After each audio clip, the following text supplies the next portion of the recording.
Begin recording Wednesday, February 12th, 2014, 7th Legislative Day. Chair sees a quorum. Senate will come to order. As is the custom and tradition of the Senate, we will begin this session in prayer. We're pleased to have with us today Pastor Stephen Lester of Central Church of the Nazarene in Tulsa. Members and guests in the gallery, if you will rise as you are able for this afternoon's invocation.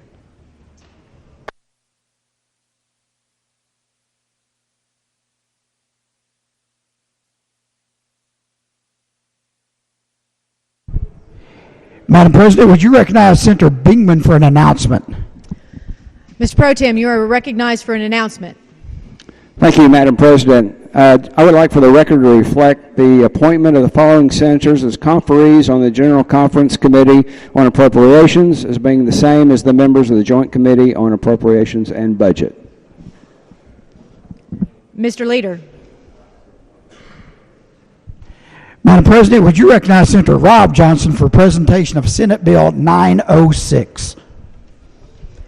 Senator Rob Johnson, you are recognized for the explanation of Senate Bill 906.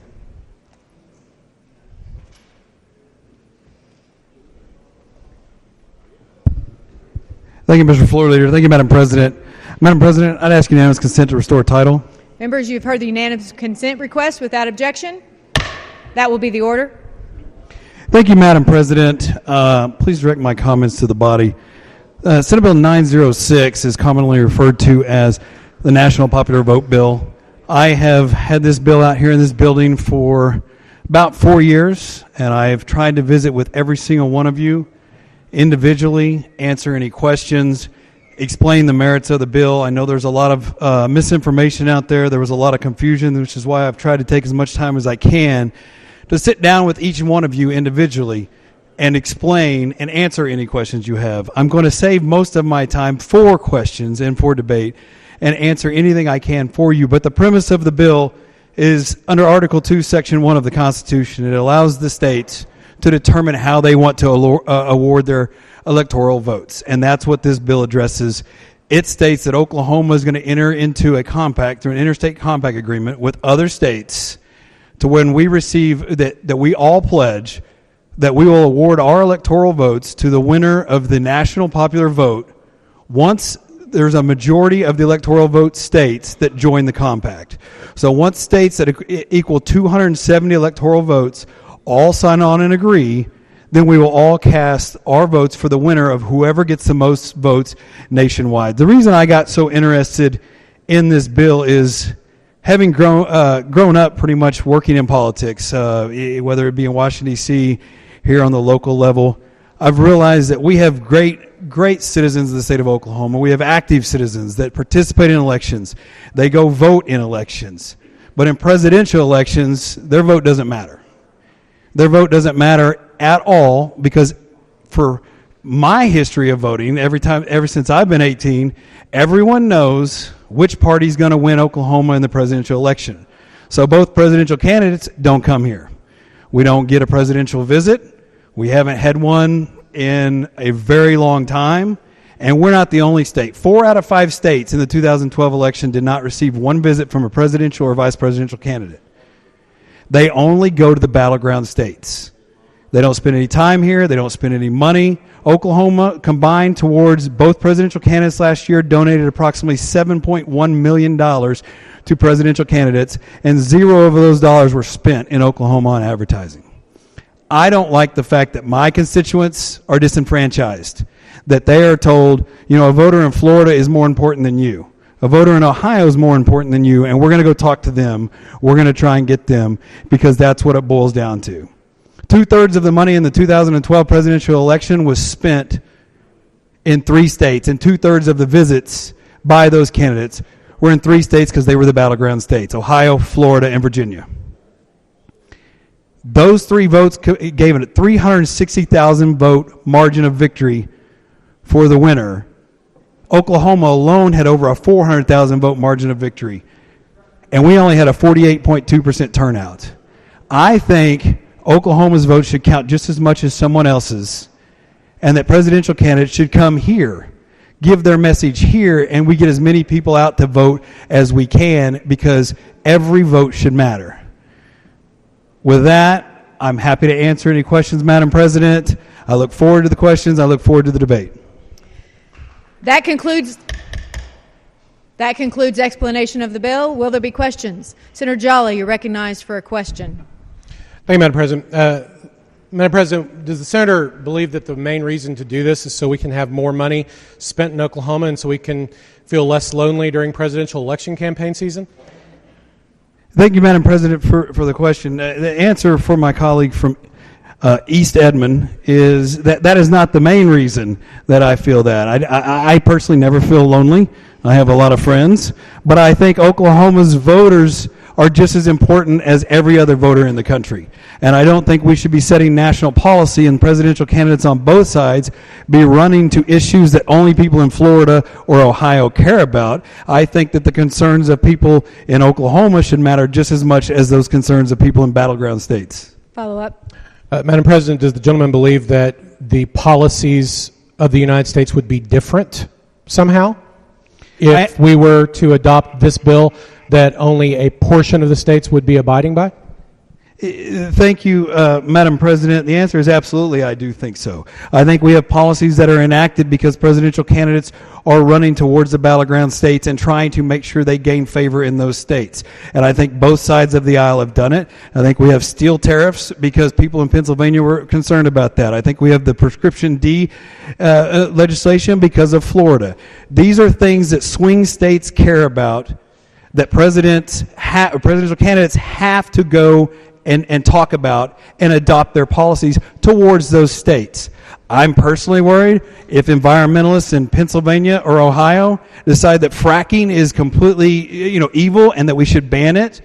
A presidential candidate's not going to care what an Oklahoman thinks because they already know who's going to win here. They're going to have to try and convert to what those states want, and that impacts our voters and our citizens. And that's not the way our forefathers envisioned for us to be electing our president. Follow up.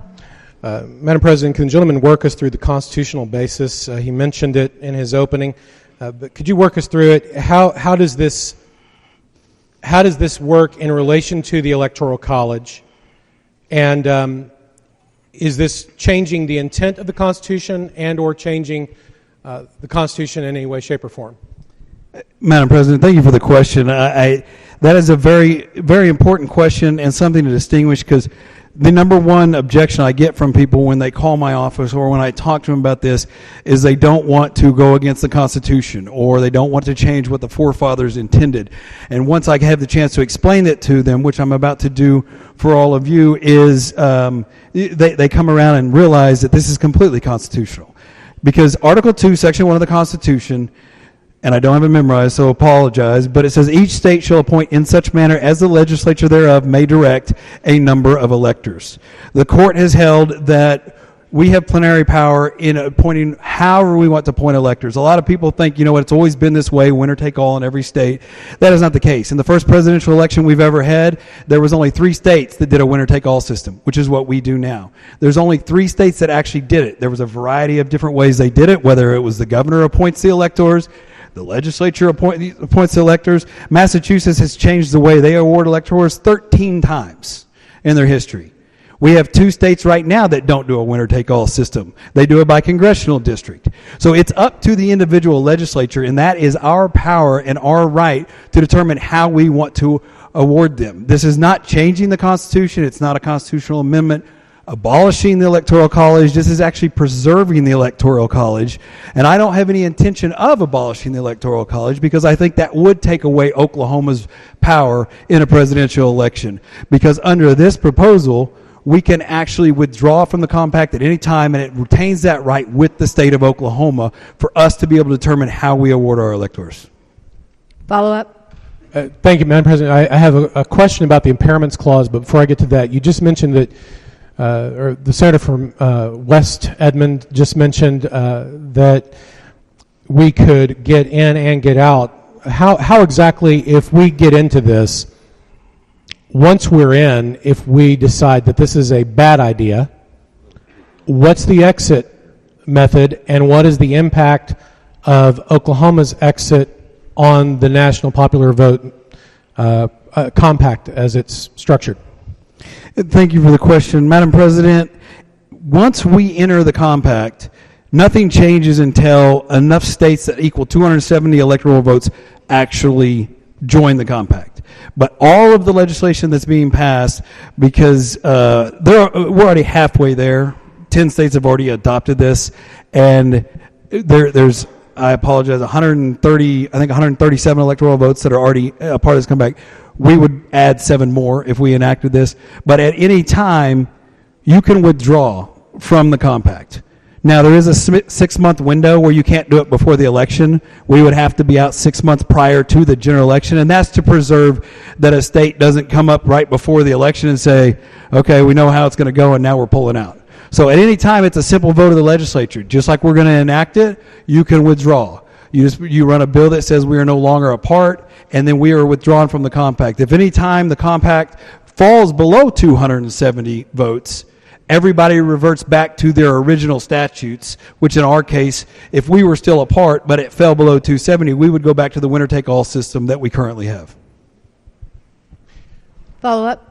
Madam President, thank you. Would the gentleman please discuss for us the impairments clause of the Constitution, how it impacts this aspect of compacting of states? Yeah, there's been questions about how, it addresses exactly what you just were talking about. How do we keep a state from violating the interstate compact? How do we keep them held to their agreement? Well, one, it's going to be state statute in every state that passes it that they have to do this, and they can't just unilaterally withdraw, violating that 6-month window, because the impairment clause of the Constitution does not allow them to do that, and the courts have upheld that and never let a state ever in the history withdraw from interstate compact against its own terms. Follow up. Thank you, Madam President. I just have 2 final ones, and then I'll yield. If I'm interested in preserving the Electoral College, and I'm also wanting to make sure that the constitutional provision allowing for the state legislatures to determine how electors are awarded in the future, what are the pros and cons of doing national popular vote versus doing something like moving to a congressional district basis on election? What are the pros and cons of using national popular vote? Thank you for the question. Madam President, I think here's the way I boil down the pros and cons of national popular vote, and I know there are some other alternatives out there, but to me, you have to ask yourself, is the current system working for Oklahoma? Is the current system what is best for Oklahoma? Do our votes count as much as every vote in the country? If your answer is yes, I love this system, which if you lived in Florida, you should. But if your answer is yes in Oklahoma, I'm happy to come talk to you about that because I think you're confused. But fine, you can be for the current system. The benefit of national popular vote is it makes every vote equal. It makes every vote count. A congressional district plan, in my personal opinion, is better than the current system, but you still have, instead of having battleground states, you would have battleground districts. So you might not have the entire state of Florida that they're spending all their time in. You might have Congressional District 4 in Michigan and Congressional District 2 in Colorado. It would be the same setup where they would be spending time just in select areas and not talking to the rest of the state. The rest of the country. Follow up. Final question. Why do this at 270? Why not require every state to have this before you do a compact? Because, honestly, you could not get every state because, like I just said, I don't see why a battleground state who gets millions of dollars and millions of attention spent on it would ever want a part of this. In fact, the Arlen Specter, famous senator from Pennsylvania, has said if we ever didn't become a battleground state, we would be irrelevant. There's no way we could afford to lose that because we have millions of dollars and we have candidates coming here to campaign with us and to help us. So it would be impossible to get every state because some of them are very selfish and they want the attention. They want the money. They want help for their candidates. And I understand that.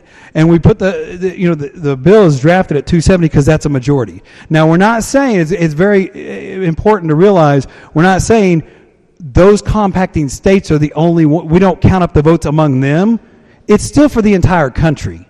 So we're saying whoever gets the most votes in the entire country, we're just pledging to put our electoral votes to them. Senator Schulz, you're recognized for a question. Thank you, Madam Chairman. Senator Johnson, as a rural member of this body and someone who has grown up in rural Oklahoma, when we hear national popular vote, I think any time that we hear popular vote, I think our rural mindset immediately starts conjuring up ideas that this means that the urban areas are going to dominate any popular vote.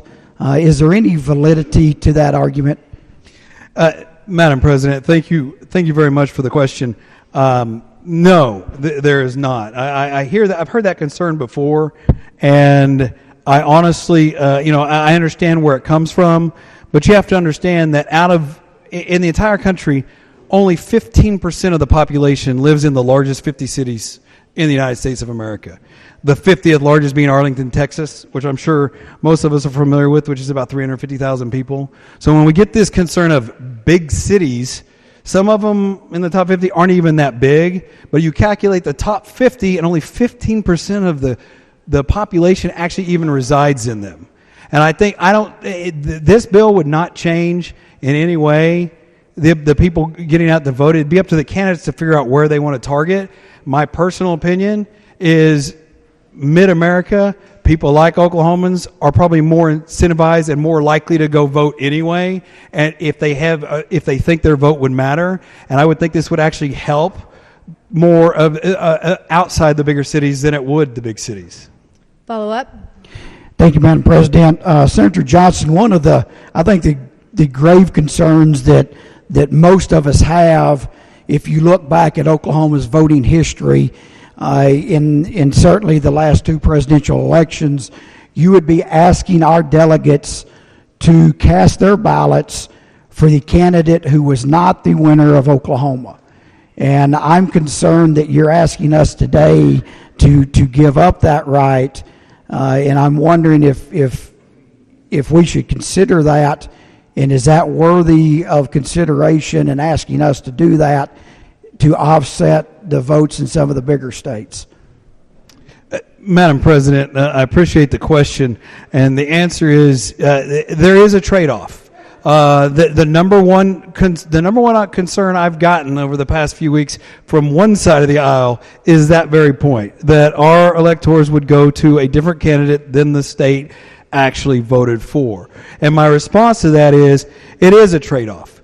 We use our votes to offset the votes of other states, like California. I think under this plan, California could be forced to send all 55 of their electoral votes to a candidate that they didn't vote for. And so the trade-off is, could that possibly happen, that as a state, we didn't vote, that our electors are going to go to the candidate that didn't win the most votes in our state? Yes, that is a possibility. But the benefits that we will gain far outweigh that, in my opinion, because it makes all of our voters relevant. It makes all of our voters matter. And, we can use examples of who won the nationwide vote in past elections. We don't know how a nationwide election would have turned out under this scenario, because the candidates would not have been just holed up in 3 or 4 states. They would have had to get votes everywhere. Follow up. Thank you, Madam President. Senator Johnson, one last question. It's certainly no secret that we are one of the smallest electoral college states when it comes to the number of votes that we have to offer. I've heard and been told that the Electoral College system was put in place to protect small states, to give them a bigger voice in these elections. Senator, is it true that this system would help equal the playing field between the smaller of the Electoral College states and the bigger states? Thank you very much for the question. And Madam President, my response is I've heard that concern multiple times before, and quite frankly, the current system benefits bigger states a lot easier if somebody wanted to target them than it does the smaller states. Right now, it's all about battleground states. That's what it's about.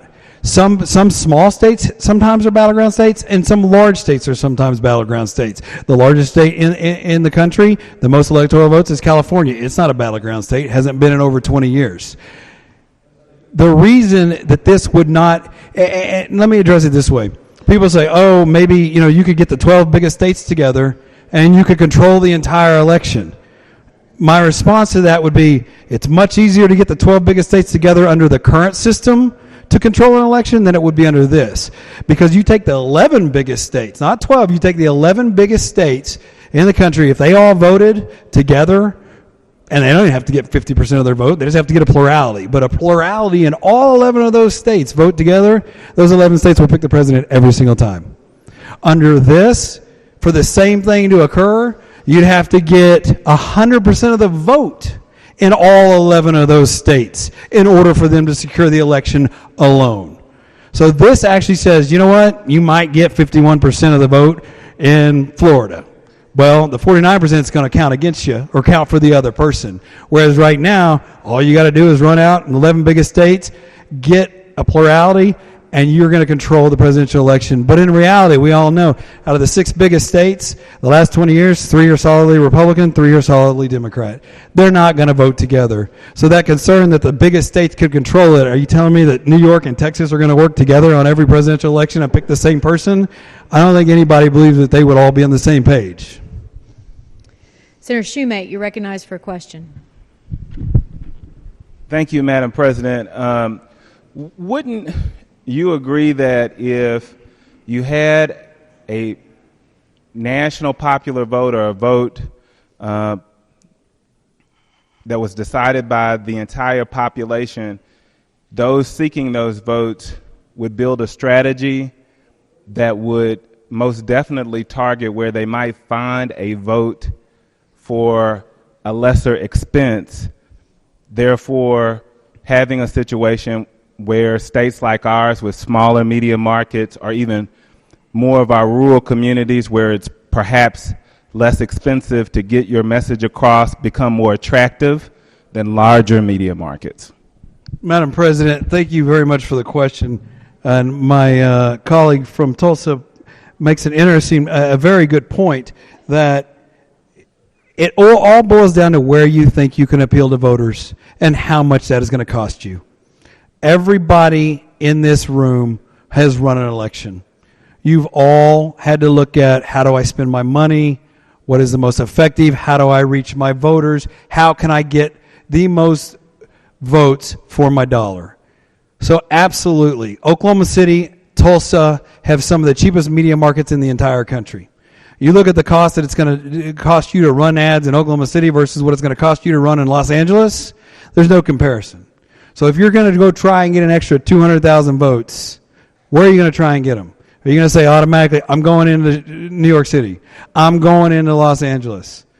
You might spend some money there, you're probably going to, but it's going to be much easier to spend less money and get more votes in a state like Oklahoma and actually increase our turnout than it would be in a big city.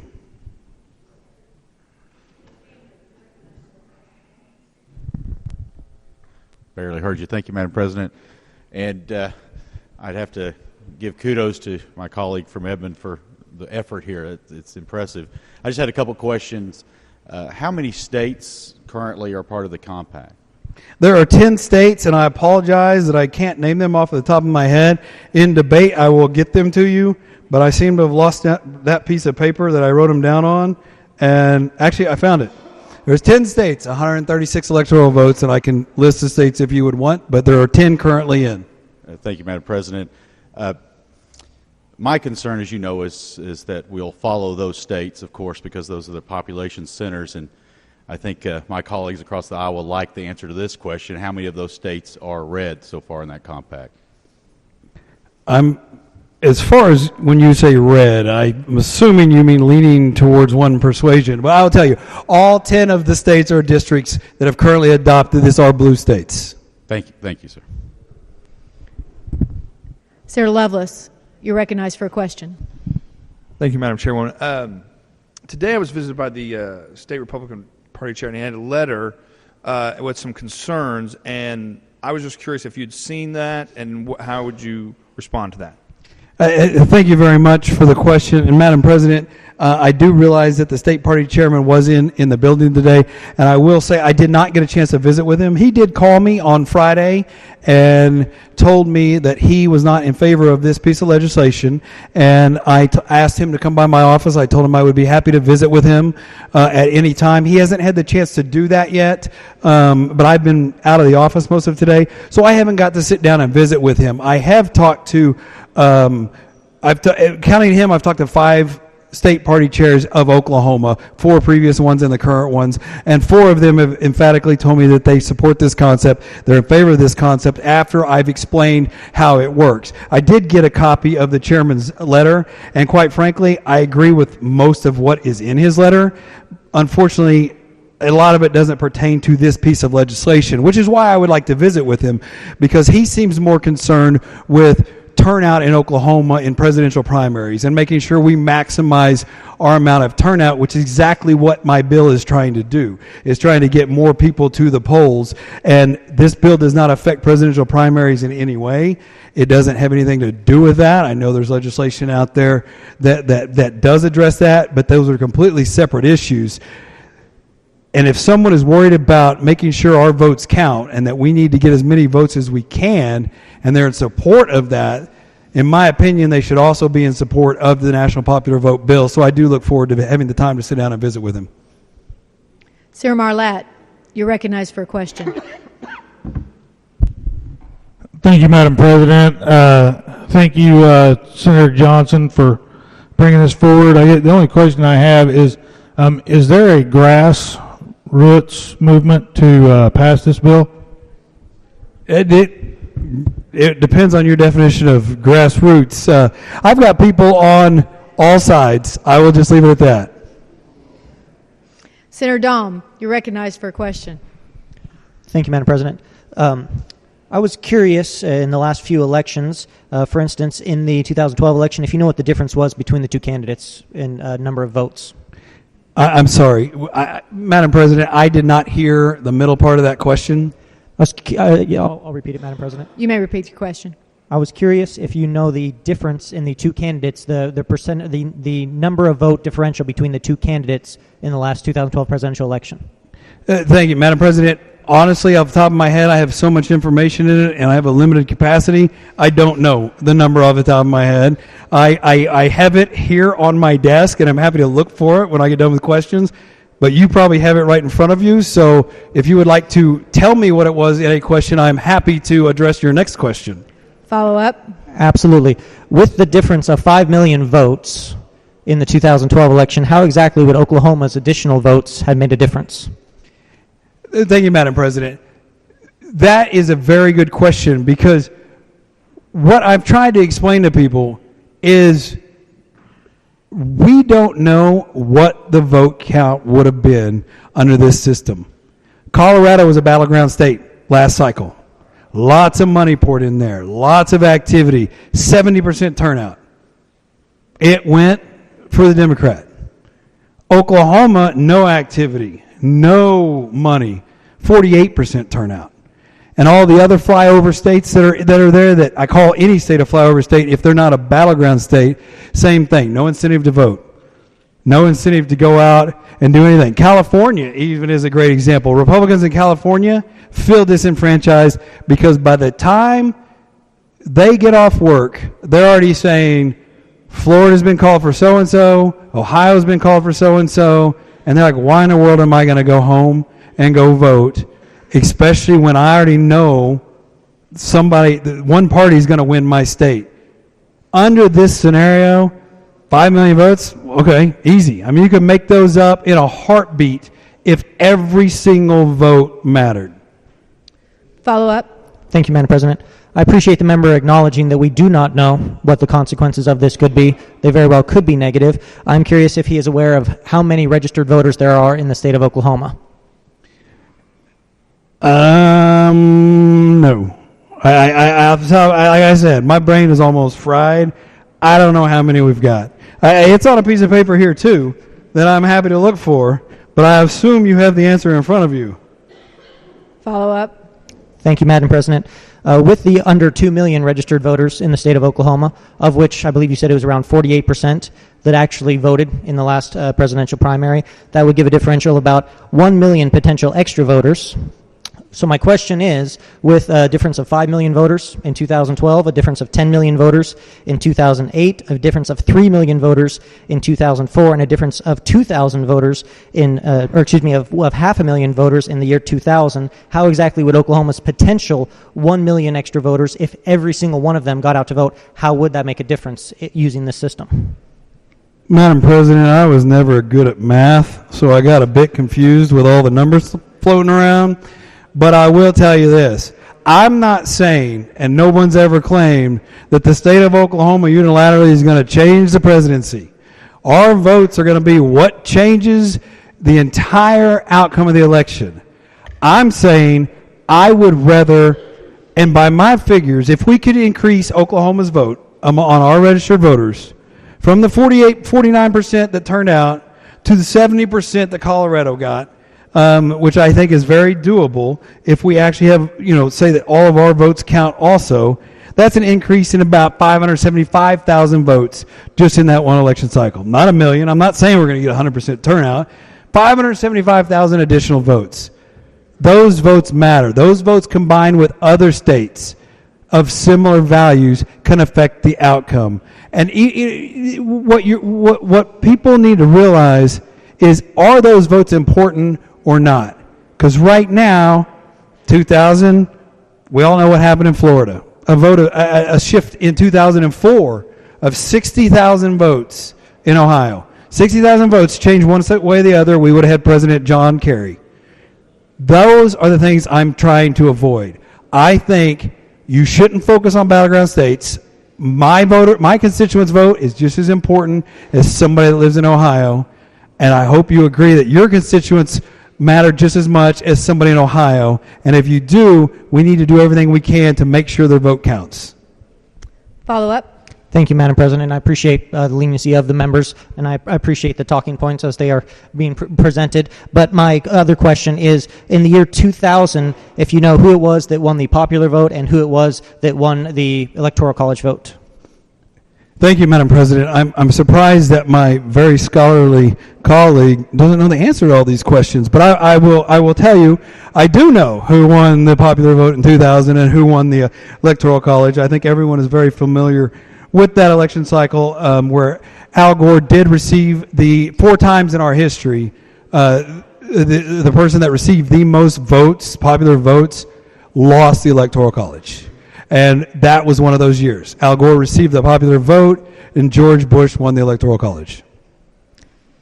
Follow up. One final follow up. Thank you, Madam President. And is it not correct that in the year 2000, the people of Oklahoma voted for the presidential candidate that won the majority of the Electoral College votes? And if this had been in place, obviously there are some possibilities of things that could have been changed, but not only in 2000, 2008, and 2012, the person that won the Oklahoma vote would not have received those Electoral College votes. Is that not the case?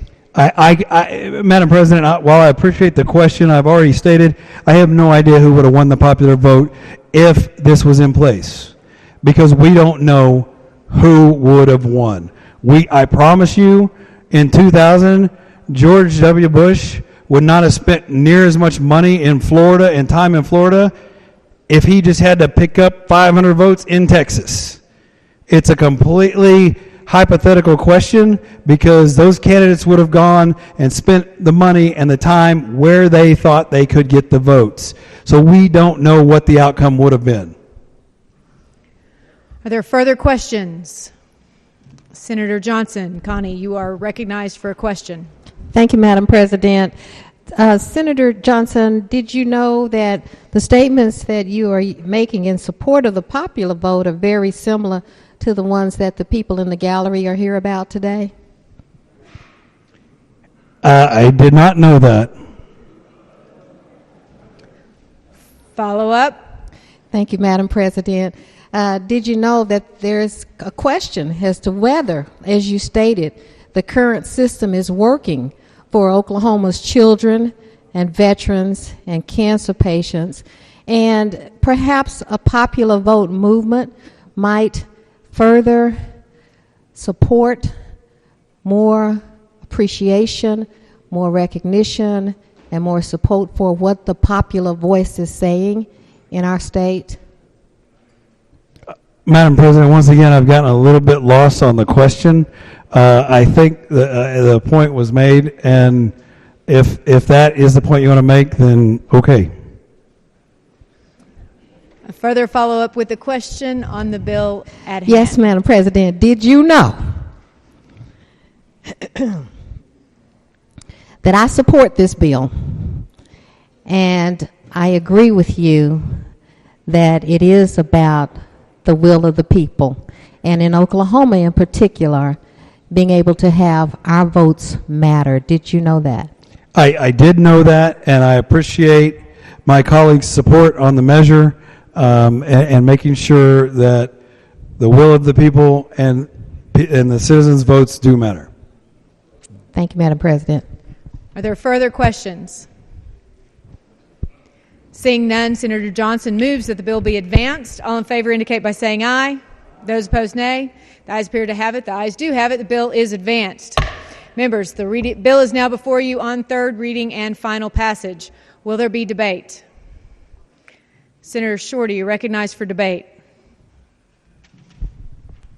Thank you, Madam President. I'm pretty sure everybody knows where they are on this bill, but I do want to take just a moment. And Senator Johnson has worked tirelessly on this, as we all know, for years. And when we all thought this was kind of a weird thing that he was doing the hard work. And I'll tell you, I've gone back and forth on this bill for the last 3 years. I've flip-flopped so many times, not knowing exactly what to do. And I have been convinced that this would be the best course of action for Oklahoma.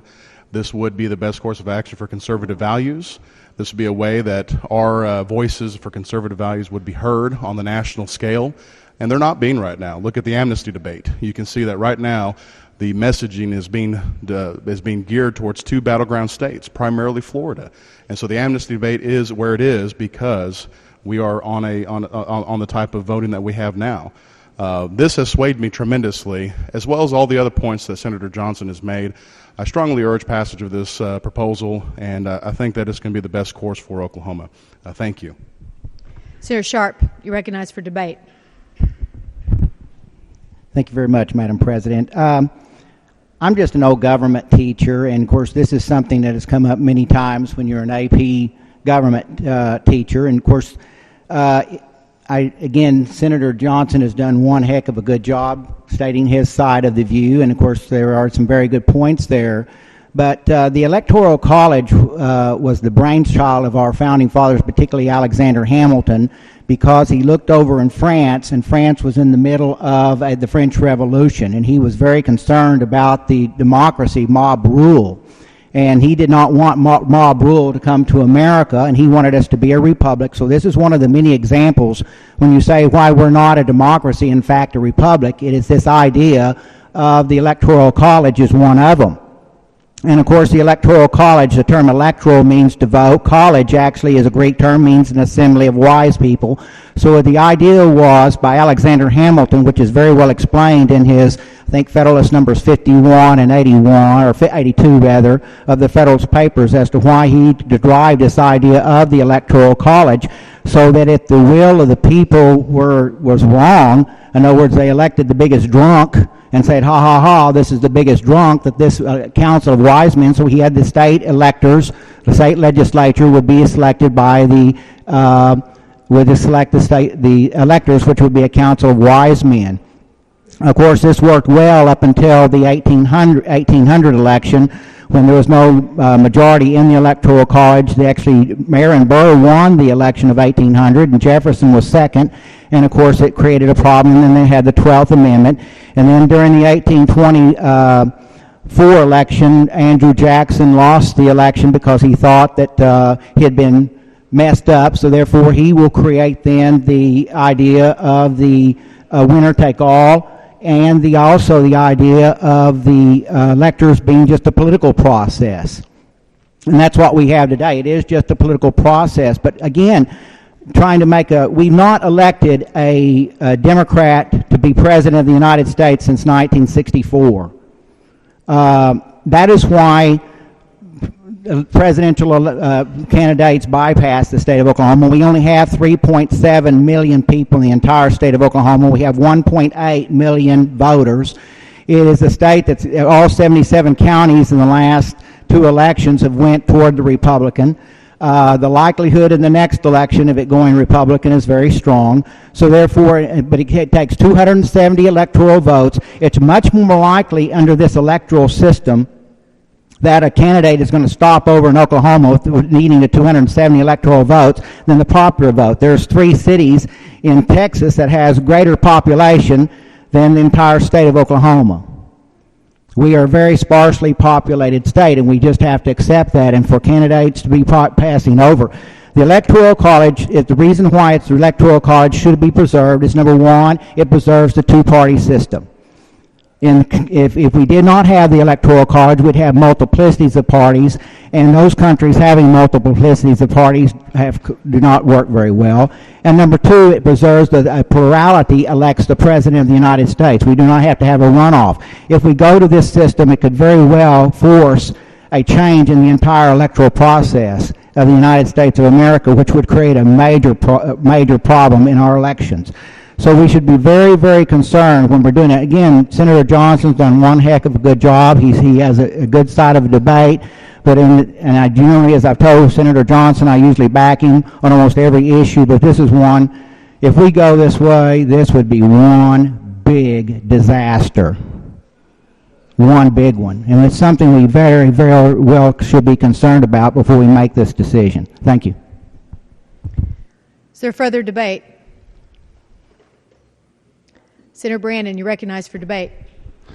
Thank you, Madam President, and thank you, members. I would like to thank Senator Johnson for his willingness to spend as much time dedicating on this and educating each member and being patient and educating us on all the issues. Thank you. I urge your support. Senator Schulz, you're recognized for debate. Thank you, Madam President. Members, and I too, Senator Johnson, you have done a tremendous job, not just right now, but over the course of the last several years, educating members on this issue. We spent a lot of time in this chamber today talking about making every vote count, and every vote should count. Every vote of every constituent that we have should be counted in Oklahoma, whether it's a race for school board, a race for county commissioner, a race for Oklahoma State Senate seat, or in the presidential election. But I think there's another issue, and I hesitate a little bit to give Senator Shorty credit for this and say that I agree with him. Hold still, their earth may quit spinning. But I think there's a bigger issue, and that comes down to what's going on in Washington, D.C. This gives relevance and significance to the state of Oklahoma, the belief system of the people of the state of Oklahoma when it comes time to debate and talk about issues on a national level. Today, I don't believe any of us believe our voice is being heard in Washington, D.C. And I truly believe this is a way to make our voice a little bit louder in the scope of national politics, and I urge your support for this bill today. Senator Dom, you're recognized for debate. Thank you, Madam President.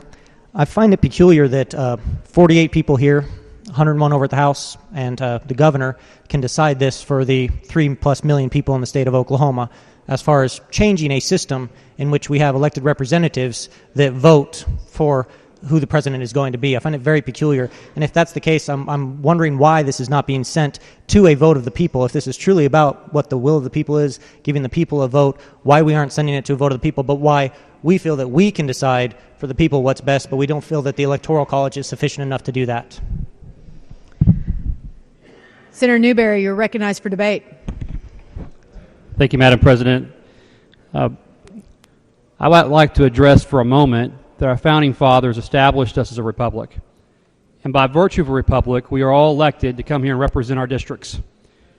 I was elected to represent the people of Jenks, Sand Springs, and Owasso. We went out and we fought a battle. We won a campaign. The people said in that district, Senator Newberry, we believe you can represent us. We believe you can represent our voice and our vote in the Capitol. So I take this responsibility seriously. We could make an argument and discussion and say, Madam President, that everything we vote on out here should be taken to the people for a vote.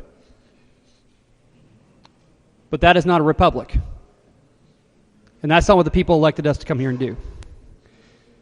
Likewise, I've heard a lot of discussion today talking about how if we don't do this, people's votes don't count. And Madam President, the fact of the matter is their votes do count. Their votes are still counted in the Electoral College. This is about how we appropriate those votes. Are we willing, are we thinking, is it the best decision for the state of Oklahoma, is it the best decision for this floor and this body to say that we're going to combine our votes with 23 other states, or however many it takes to get to 270, to vote for the president? Why are we not saying that, as Senator Jolly might have pointed out earlier, why are we not including all of them? If we go back to the Republic, we go back to the Articles of Confederation, the Confederation Papers said, as Senator Sharp may have alluded to, that it required all the states to agree. But we got in a tariff problem back in the 1700s, and that's why we went to a two-thirds. Friends, I think it's a dangerous precedent to alter the current course of action. And I encourage you to vote against this bill in the process. Will there be further debate? Senator Johnson, you're recognized to close debate. Thank you, Madam President, and I thank everyone for their patience, and I will try and sum this up. I think I've answered almost all of the questions that have been out there, and I've visited with all of you individually, and hopefully I answered your questions. I just appreciate you taking a look at this, considering what you think is best for your district and what you think is best for the state of Oklahoma. I would like to address a few concerns that were brought up during debate. My good friend and colleague from Shawnee made some points, and I honestly thought he was going to tell you to vote for the bill because everything he was saying I was agreeing with. He talked about the Electoral College, being the brainchild of our founding fathers, and how we need to make sure we protect that. That's what this bill does. That's what we are doing. I have no desire to amend the Constitution. I have no desire to get rid of the Electoral College. He talked about what would the Founding Fathers support. I promise you right now, the Founding Fathers would not have supported a system that ignored 4 out of 5 voters in this country and 4 out of the 5 states. What you have to realize, and this also goes to the comments from my good friend from Tulsa, the Constitution did not give the citizens of this country the right to vote for president. It's nowhere in there. The state legislatures have done that in several states, in all the states. It is up to the state legislature to determine how those electoral votes are going to go. We are not destroying anything. We're not destroying what the Founding Fathers invented by all means. And I know that my good friend, the AP history teacher, has read the Federalist Papers and could acknowledge this. The Founding Fathers could not agree on how we should elect president. They went back and forth. They talk about it. Hamilton actually originally wanted what more looked like a king structure. That was not going to fly. Madison wanted the direct election of a president, and they argued about it. They discussed it. That's what our forefathers did. They ended up coming up with the solution of, we're going to do the Electoral College, but we're not going to say how you have to award those electors. The governor could appoint our electors. The legislature could appoint the electors. That has happened throughout history. Every state has changed. In the first presidential election, only 3 states had a winner-take-all system that we have today. Only 3. So if you want to say we don't want to change what our forefathers wanted, well, they never envisioned every state having a winner-take-all system. They actually rejected that proposal and said, we're going to leave it up to the states to decide. Virginia didn't used to have a winner-take-all system. In the second presidential election, Thomas Jefferson lost 1 elector from Virginia. one elector. He did not become president, as we all know, so he went home. He summoned his old buddy Monroe, brought him down to Monticello, and said, I'm going to be the next president. You make sure I get all of the votes from Virginia. So they adopted a winner-take-all system. That's how Virginia started. That's why they adopted it. And then in turn, New York said, well, if they're going to have winner-take-all, we're not going to let them come take half of our electors. We're going to adopt it. And that's how it began. But do not get bought into the argument that we are destroying what our founding fathers wanted, or that we are destroying the way our president and the Electoral College was designed to be. If anything, we are taking an active part in what our founding fathers wanted us to do. Which brings me to my good friend from Broken Arrow that says he thinks it's strange that 48 members over here, 101 across the hall, and one governor are the ones deciding this. Those are not the exact same people, but the very positions that decided the system we're under today. The reason we have a winner-take-all system isn't because the people of Oklahoma voted on it on a statewide ballot. It's because the legislature passed a law saying this is how we're going to do it. And the governor signed it. We are the ones that enacted the current system now. We are the ones that gave the power to award our electoral votes in that manner. And now that system is broken. And I don't think anyone in this room, and I've had nobody come and tell me to my face, I love the current system as far as what it does for Oklahoma and the influence we have. Because we don't have any. We don't matter. And a majority of the states in this country don't either. And I, for one, think my vote, regardless of what you think of my vote, should be as important as somebody in Florida or somebody in Ohio. And I don't like the fact that 3 states, sometimes 4, are setting our national policy. Because Oklahoma's not going to do it. And they don't need to care about us. Senator Sharp made a good comment that said, candidates bypass Oklahoma because they know how we're going to vote. That's my point exactly. They know how we're going to vote.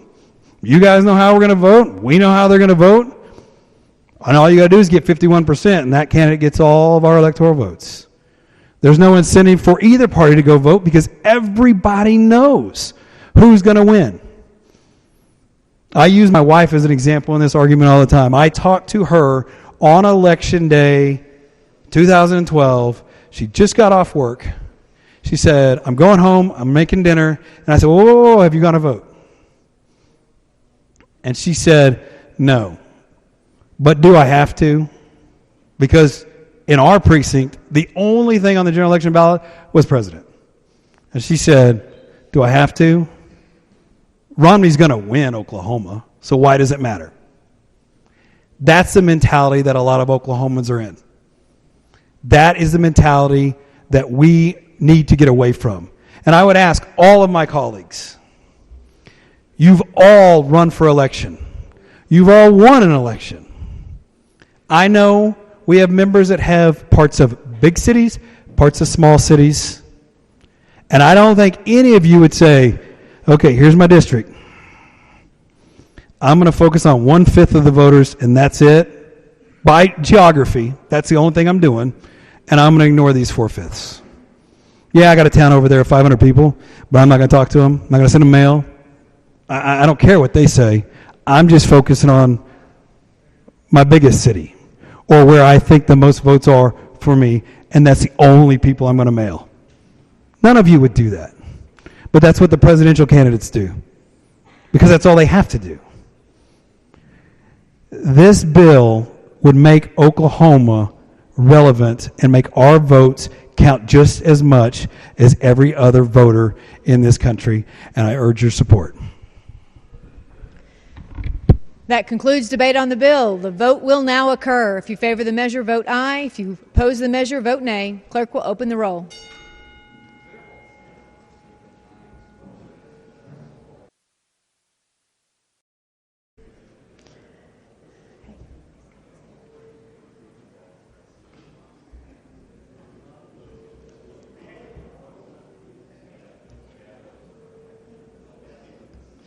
Those who wish to vote or change their vote.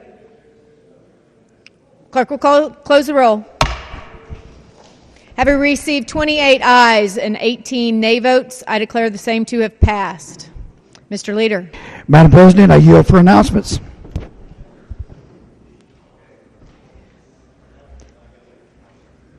Senator Halligan, you recognize for announcement. Thank you, Madam President. The Education Subcommittee on Appropriations will meet immediately following in room 419C. 419C, Education Subcommittee on Approps. Senator Justice, you recognize for an announcement. Thank you, Madam President. The Committee on Appropriations Subcommittee, Natural Resources and Regulatory Services will meet immediately following immediately following this in room 419A and B. Senator Marlette, you're recognized for an announcement. Thank you, Madam President. Members of the Appropriations Subcommittee on General Government will be meeting immediately following session. Further announcements. Senator Johnson, you're recognized for an announcement. Thank you, Madam President. The Subcommittee of Appropriations on Public Safety is going to be meeting in 5 minutes in whatever room we're supposed to be meeting in. Mr. Leader. Madam President, members, bills are coming out of committee. I remind you of the 2-day amendment cycle. If you are an author of a bill and need to extend that amendment cycle so we don't have to go through the process of suspending the rules on the floor, I encourage you to fill out a yellow slip that extends that cycle and get it turned back in. If you have bills that are out of committee, clear the amendment cycle and ready to be heard, I encourage you to see Claire to get those scheduled for the agenda. Madam President, I move that when the clerk's desk is clear, the Senate stand adjourned until Thursday, February 13th at 9:30 a.m. Members, you've heard the motion. All in favor say aye. Those opposed, nay. The ayes appear to have it. The ayes do have it. Senate stands adjourned until Thursday, February 13th at 9:30. The clerk's desk